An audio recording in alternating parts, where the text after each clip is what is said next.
സ്ത്രീയെ ദേവി എന്ന് വിളിക്കുന്ന സമൂഹം എന്തുകൊണ്ട് അവൾ കരയുമ്പോൾ മിണ്ടാതിരിക്കുന്നു? മാർച്ച് 8 ലോക വനിതാ ദിനം. അന്ന് നമ്മൾ പൂക്കൾ കൊടുക്കും, സ്റ്റാറ്റസ് ഇടും, ശക്തിയായ സ്ത്രീയെക്കുറിച്ച് പ്രസംഗിക്കും. അവരുടെ നേട്ടങ്ങൾ, വിദ്യാഭ്യാസം, ശാസ്ത്രം, രാഷ്ട്രീയം, സാംസ്കാരികം, ബിസിനസ് ഇവയൊക്കെ ആഘോഷിക്കുന്നു. എന്നാൽ ബാക്കി 364 ദിവസങ്ങളിൽ 1910 യുണൈറ്റഡ് സ്റ്റേറ്റ്സിൽ ആരംഭിച്ച വിമൻസ് ഡേ ആഘോഷങ്ങളുടെ 2026 തീം ഗിവ് ടു ഗെയിൻ എന്നാണ്. നാം സ്ത്രീകൾക്ക് എന്താണ് കൊടുക്കുന്നത്? സ്വാതന്ത്ര്യമോ, അവസരമോ, ആദരമോ, അതോ ഭയമോ? ഒരു പുരുഷന് വിദ്യാഭ്യാസം നൽകുമ്പോൾ ഒരു വ്യക്തിക്ക് നാം വിദ്യാഭ്യാസം നൽകുന്നു. എന്നാൽ ഒരു സ്ത്രീക്ക് വിദ്യാഭ്യാസം നൽകുമ്പോൾ ഒരു തലമുറയെ നാം വിദ്യാഭ്യസിപ്പിക്കുന്നു എന്ന് പറഞ്ഞ ബ്രിഗാം യങ്ങിന്റെ വാക്കുകൾ നാം ചിന്തിക്കേണ്ടിയിരിക്കുന്നു. എന്തുകൊണ്ട് ഇന്നും സ്ത്രീയുടെ പഠനത്തിനും വരുമാനത്തിനും സുരക്ഷയ്ക്കും സമത്വത്തിനും വേണ്ടി നാം പോരാടേണ്ടി വരുന്നു? ഇന്ന് സ്ത്രീ നേരിടുന്ന പ്രശ്നങ്ങളെക്കുറിച്ച് ചിന്തിച്ചാലോ? പെൺ ഭ്രൂണഹത്യ, ജനിക്കാനുള്ള അവകാശം നഷ്ടപ്പെടുന്നു, female genocide, the right to be born. സ്ത്രീ ശാക്തീകരണത്തെക്കുറിച്ച് സംസാരിക്കുന്നതിന് മുമ്പ് നാം സ്ത്രീ ജീവനെക്കുറിച്ച് സംസാരിക്കേണ്ടിയിരിക്കുന്നു.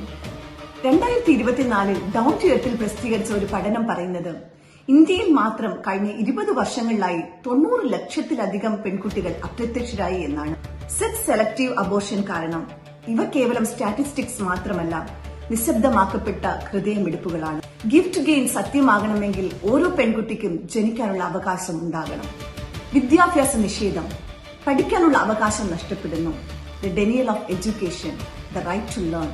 വിദ്യാഭ്യാസം ഒരു ആഡംബരമല്ല, അതൊരു ജന്മാവകാശമാണ്. 2024 പ്രസിദ്ധീകരിച്ച CSR എഡ്യൂക്കേഷന്റെ current status of women in ഇന്ത്യയിൽ പറയുന്നത് ഇന്ത്യയിലെ പുരുഷന്മാരുടെ സാക്ഷരതാ നിരക്ക് ഏകദേശം 88%, സ്ത്രീകളുടെ സാക്ഷരതാ നിരക്ക് 81% എന്നാണ്. കണക്കിൽ ചെറിയ വ്യത്യാസം പോലെ തോന്നാം, എന്നാൽ അത് ലക്ഷക്കണക്കിന് സ്ത്രീകളുടെ നഷ്ടപ്പെട്ട അവസരങ്ങളാണ്. 2026 വേൾഡ് ബാങ്ക് റിപ്പോർട്ട് അനുസരിച്ച് പല രാജ്യങ്ങളിലും ജെൻഡർ ഇക്വാലിറ്റി ലോസ് ഉണ്ടെങ്കിലും അത് പ്രാവർത്തികമാക്കപ്പെടുന്നില്ല എന്നാണ് പറയുന്നത്. സാമ്പത്തിക അസമത്വം, അവസരങ്ങളിലെ വിടവ്, economic inequality, the pay gap. Times of India 2025 December 4 report ചെയ്തതനുസരിച്ച് പല സ്ഥലങ്ങളിലും സ്ത്രീകൾക്ക് ഒരേ ജോലിക്ക് കുറഞ്ഞ വേതനം ലഭിക്കുന്നു. 2023-24 പീരിയോഡിക് ലേബർ ഫോഴ്സ് സർവേ പ്രകാരം ഇന്ത്യയിലെ സ്ത്രീകളുടെ തൊഴിൽ പങ്കാളിത്തം 40% മാത്രമാണ്. സാലറീഡ് ജോബ് ലഭിക്കുന്നത് 15% സ്ത്രീകൾക്ക് മാത്രമാണ്. ലിംഗാധിഷ്ഠിത അതിക്രമം, gender based violence, the right to safety.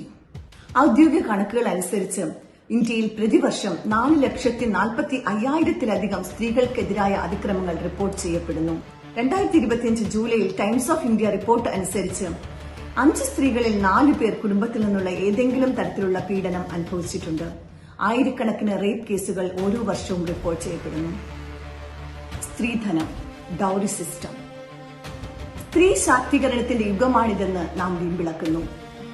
സ്ത്രീ ഇന്ന് കൈവരിക്കാത്ത നേട്ടങ്ങളോ എത്തിച്ചേരാത്ത ഉയരങ്ങളോ ഇല്ല. പക്ഷേ സ്നേഹവും സുരക്ഷിതത്വവും പ്രതീക്ഷിച്ച് വിവാഹം കഴിക്കുന്ന ഒരു സ്ത്രീയുടെ വില അവൾ കൊണ്ടുചെല്ലുന്ന ധനത്തെ മാത്രം അടിസ്ഥാനമാക്കി നിശ്ചയിക്കുന്ന ഈ നാട്ടിൽ അവൾ എന്ത് നേട്ടങ്ങൾ കൈവരിച്ചാലെന്ത്?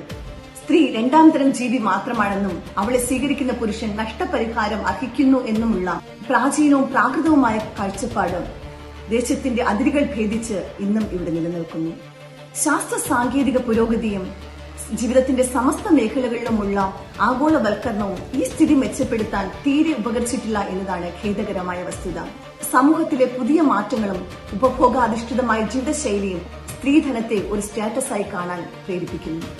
ഡോക്ടർ ലീന കശ്യപിന്റെ ഭാഷയിൽ പറഞ്ഞാൽ, ചിതയ്ക്ക് തീ കൊടുത്താലും ബലികർമ്മങ്ങൾ ചെയ്യാനും പുത്രനുണ്ടായേ തീരൂ എന്ന വിശ്വാസത്താൽ ആൺമക്കളെ നാം മുൻഗണന നൽകി വളർത്തി. വീട്ടിലും ഓഫീസിലും വിശ്രമമില്ലാതെ പണിയെടുത്ത് രാഷ്ട്രത്തിന്റെ നട്ടലായി നിന്ന സ്ത്രീകളെ നാം അവഗണിച്ചു. എന്നാൽ മരിച്ചു കഴിഞ്ഞല്ല, ജീവിച്ചിരിക്കുമ്പോഴാണ് നമുക്ക് സ്നേഹ സംരക്ഷണങ്ങൾ ആവശ്യമെന്ന് നാം ഇനി എന്ന് മനസ്സിലാക്കും. സ്ത്രീ ഉണരേണ്ടിയിരിക്കുന്നു. സ്ത്രീവാദിയോ ഫെമിനിസ്റ്റോ ആകുവാനല്ല, എന്തും സഹിക്കുവാൻ സ്ത്രീ വിധിക്കപ്പെട്ടിരിക്കുന്നു എന്നുള്ള ചിന്ത മാറ്റണം. ആത്മാഭിമാനവും മൌലിക അവകാശ ബോധവുമാണ് നവഭാരത സ്ത്രീയുടെ ഭാവചൈതന്യം എന്ന് തെളിയിക്കുവാൻ. സ്ത്രീകൾക്ക് അവസരങ്ങൾ നിഷേധിക്കുന്നത് അനീതിയാണെന്ന് തിരിച്ചറിയണം. ജനസംഖ്യയിൽ ഏകദേശം പകുതിയോളം വരുന്ന ഒരു വിഭാഗത്തിന് തുല്യമായ അവസരങ്ങൾ നൽകിയില്ലെങ്കിൽ എങ്ങനെ പുരോഗതി ഉണ്ടാകും? സ്വന്തം അവകാശങ്ങളെയും നിയമ സംരക്ഷണങ്ങളെയും കുറിച്ച് ബോധമുണ്ടെങ്കിൽ സ്ത്രീ അബലയല്ല. Happy women's day.